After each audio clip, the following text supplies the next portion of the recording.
Why isn't it possible? It's just not. Why not, you stupid bastard?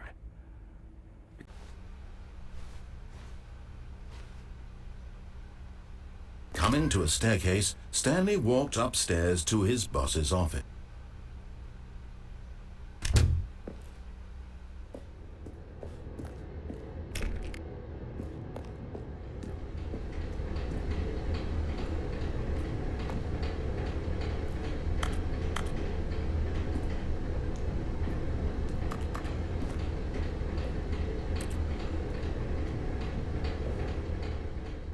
But Stanley just couldn't do it. He considered the possibility of facing his boss. Admitting he had left his post during work hours, he might be fired for that.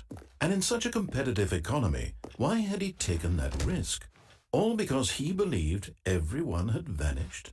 His boss would think he was crazy. And then something occurred to Stanley. Maybe, he thought to himself, maybe I am crazy.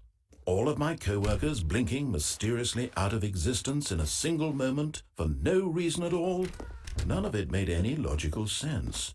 And as Stanley pondered this, he began to make other strange observations. For example, why couldn't he see his feet when he looked down? Why did doors close automatically behind him wherever he went? And for that matter, these rooms were starting to look pretty familiar. Were they simply repeating? No, Stanley said to himself, this is all too strange. This can't be real. And at last, he came to the conclusion that had been on the tip of his tongue. He just hadn't found the words for it. "I'm dreaming!" he yelled. "This is all a dream." Oh, what a relief Stanley felt to have finally found an answer, an explanation. His co-workers weren't actually gone. He wasn't going to lose his job. He wasn't crazy after all.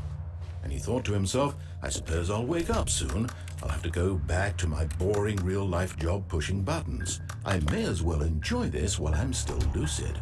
So he imagined himself flying and began to gently float above the ground.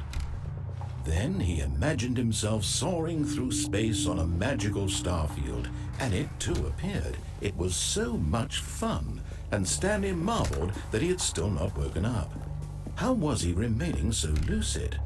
And then perhaps the strangest question of them all entered Stanley's head. One he was amazed he hadn't asked himself sooner. Why is there a voice in my head dictating everything that I'm doing and thinking? Now the voice was describing itself being considered by Stanley, who found it particularly strange. I'm dreaming about a voice describing me, thinking about how it's describing my thoughts, he thought. And while he thought it all very odd and wondered if this voice spoke to all people in their dreams, the truth was that, of course, this was not a dream. How could it be? Was Stanley simply deceiving himself, believing that if he's asleep, he doesn't have to take responsibility for himself? Stanley is as awake right now as he's ever been in his life. Now, hearing the voice speak these words was quite a shock to Stanley. After all, he knew for certain, beyond a doubt, that this was in fact a dream.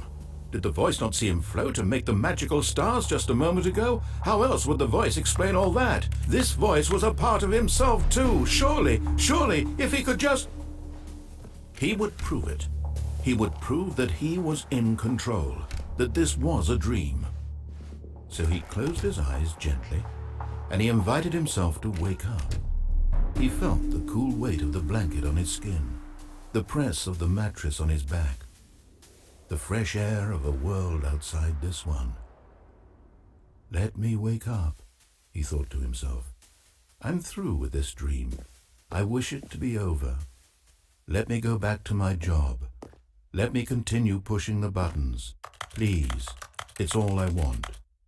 I want my apartment and my wife and my job. All I want is my life exactly the way it's always been. My life is normal. I am normal. Everything will be fine.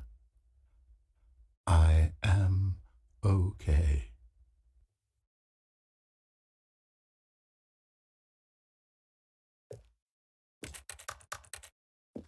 Stanley began screaming. Please, someone, wake me up. My name is Stanley. I have a boss. I have an office. I am real. Please, just someone tell me I am real. I must be real. I must Blast me! Can anyone hear my voice? Who am I? Who am I? And everything went black.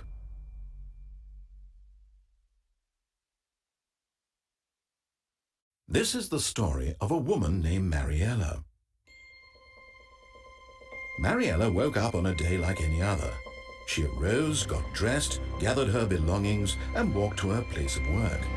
But on this particular day, her walk was interrupted by the body of a man who had stumbled through town talking and screaming to himself, and then collapsed dead on the sidewalk.